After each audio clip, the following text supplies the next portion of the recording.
Hi, everybody. Ginger Lumen back again. And I, this time, am sitting with the amazing, the beautiful, the wonderful, the intelligent, the kind, Mick Thornton. Mick Thornton comes to us from the Northwest Kansas Educational Service Center. And Mick is going to be one of our presenters at the Moving the Needle Conference, which is June 21st and 22nd in Wichita, Kansas. And I'll give you the link on how to get registered. But right now, I want to hear from Mick. Hey, thanks for being here, man. Ginger, how are you? Hi. I'm really good. So, Mick, you're doing a session called The Room? That is correct. What is The Room and what really excites you about this topic?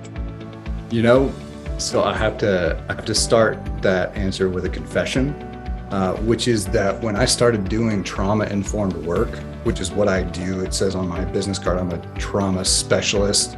I do a lot of consulting with schools. I lead a program that provides trauma-informed services for justice-involved kids, things like that. All that is true. And when I started doing trauma-informed work, I couldn't define it.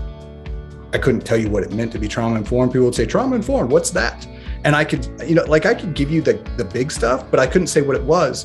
So I finally had to sit down and answer that question in a real and actionable way for myself.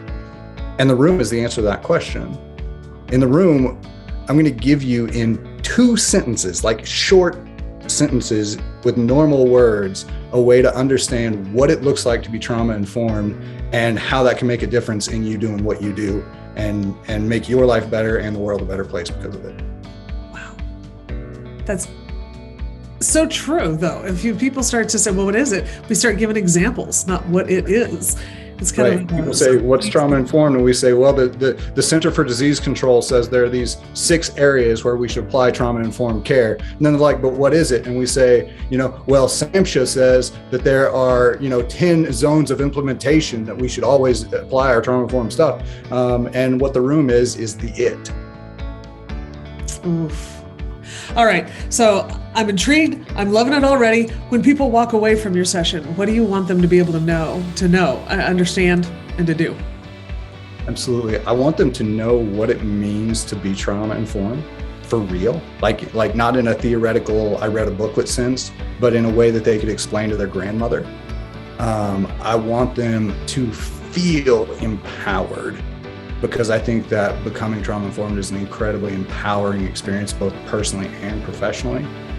And I want them to be able to think actionably about how they're going to be able to work in their spaces in very specific kind of ways that are going to make positive differences in their lives, and positive differences most especially in the lives of people who are most struggling in the spaces where they serve. That is a tall order, but super important, and I know you can do that. So, friends, Moving the Needle, that is in Wichita, June 21st, 22nd of this year, 2022.